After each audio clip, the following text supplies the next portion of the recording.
Hello, hello, hello. Good morning, everybody. Good morning, good morning, good morning, good morning to all of us. So, karon guys, after sa akong exercise every day, first, cleaning. Cleaning muna tayo. Hindi man pwede hindi tayo mag-cleaning. Kasi wala man tayong helper. So, ako ang mag-cleaning lahat sa dito sa room ko.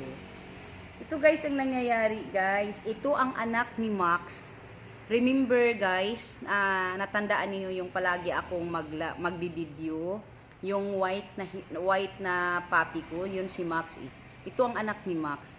Ito ang kombinasyon nila guys na anak nila ni Clover. Yung si Max before, yung hindi pa kami naglipat, doon palagi yun sa room ko. Ngayon lang guys, hindi pa siya nakapasok dito sa room.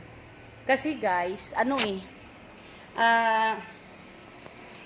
pa siya, madumi pa siya, hindi siya nagupitan kasi ang nangyayari dito sa amin guys, yung pit dito para sa mga animals. On off dito yung doktor. Hindi katulad ng Surigao City na everyday kasi nandoon man yung nila. Dito on off eh.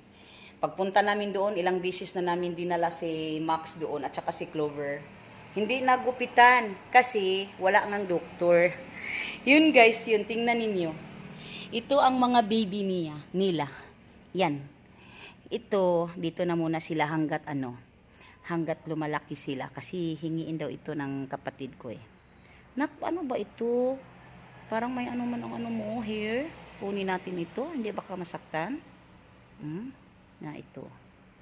So yun guys. Naka-remember lang ako noon na yung ama nila palagi dito sa bed ko. Dito palagi yan higa-higa si Max. Tapos, ang talino nila guys, kasi alam nyo, lalo na pag baby pa sila guys, nandyan sa room mo, matrain mo sila. Dali, maglalay.